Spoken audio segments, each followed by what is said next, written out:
plaintiff, Hayden Hathaway, says he has known the defendant for a year, and Hayden claims he is a compulsive liar. Hayden says the defendant lies about everything, from jobs to women to cars, and he's suing him today for a loan and emotional distress. Defendant Chad Horton insists he does have a nice car and claims he never told Hayden anything about any women.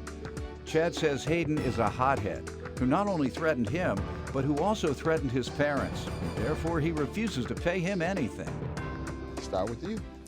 Basically, Your Honor, this dude is just a compulsive liar. I've known him for about a year, and the more I got to know him, the more I realized that he just lied about everything he told me.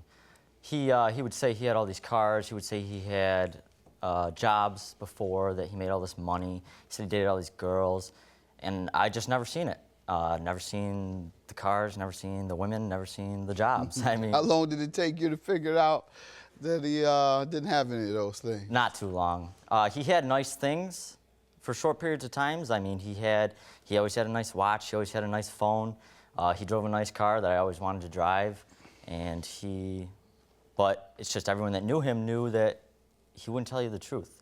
They would just figure out that he would lie to you about pretty much anything he could. All right, sir. Let's hear about these lies. He said you claim to have this and that and all these women, and the girls never did show up. Well, I never did say anything about the girls. Okay. I did say stuff about cars, and I do still have the titles from said cars. All right. I don't have them with me today. What type of cars? Eclipses, mostly the second gens. Good. A couple first gens. All right.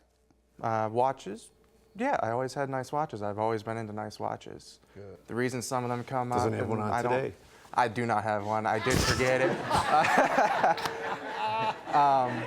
I did forget it at home. Out of all your nice watches, you decided today, I don't feel like, I don't need to know the time.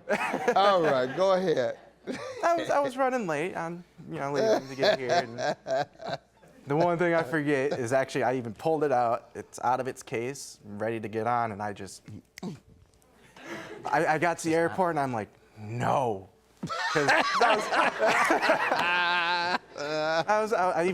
I looked, like going through the security, I reached to my wrist and I'm like, no.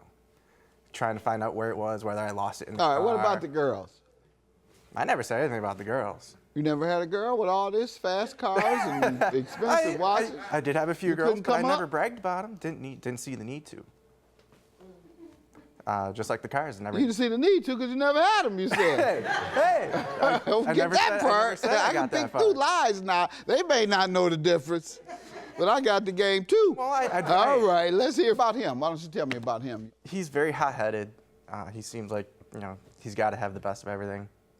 He acts like the world owes him and not him owe the world. I don't think he truly understands the value of a dollar. I really don't. Why so? Give me a Because when I first met him, he was driving a really nice Malibu. Now, he stated that his parents had bought it for him. Not true. Nice Malibu. Why do you doubt that? Because during everything, my car broke down. Yes, I promised to pay him. Which one? The one that I currently drive. Okay, but you have two. I have one car. Oh, I thought you said you had a couple of Eclipses. I used to. Oh, what happened to the other one? Well, why you laughed? No, hey. Well, the first two, the two that I just mentioned, they were all rotted, rusted. I had purchased one that had no rust and was good. So I took the good out of the two, made one good car. Okay, one good car wasn't good after all because it broke down. Yes. You forgot that part. Yes. Told the car you, broke man, down, I see through that. and- Why don't you come on and stop? Just stop. That little short car, man, I cut right through that very quickly. Yeah, I traded in the two to get it brand new. You just forgot you told me that was the one that broke down. Sir, how does he owe you? The loan and the emotional distress. On the 30th of March, 2015, I was at his place of work, which was the local vapor shop. They sell e-cigarettes and whatnot. That's becoming a big thing nowadays. The e-cigarettes, you say? Yes. Mm-hmm. Yes. So I told him I was going to a different vapor shop that had a special one that I was going to buy, and he asked me to pick up a specialty item they had that no one else had for him, lend him the money for it. He said he was going to pay me back the next week because he was getting his taxes in. And this was all around tax time, so I thought, you know, hey, give everyone a chance. Give everyone a chance. Should have watched Hey. my show. You would know you're not going to get your money at tax time. Anybody tells you that? Particularly a con man, like you said he was. Well, I like to give everybody a chance. You know, you never know until you never know see when if they're he's gonna good on change, his turn word. their See life if he's around. actually good That's on right. his word. Go ahead. You know? So plus he said he was going to give me $50 on top of whatever I spent. So I said, I thought about it, and I said, well, let me drive your car there. And he thought about it. He said, yeah, you can drive my car there. So he told me the total was only going to be about $200. I get there, the total turns out to be $323. I call him up on the phone, tell him, listen, your total is $323. Plus the $50 what you're going to owe me interest. He said, no, that's good, man. I got you. So I bought it for him. He said he was going to pay me the next Friday. Next Friday rolled around, no money. So I wrote up a note with him. He signed this promissory note that he was going to pay me. He only paid me $30. The emotional distress is for what? Multiple times I'd have to drive to his place of work. His phone got shut off, so I couldn't contact him.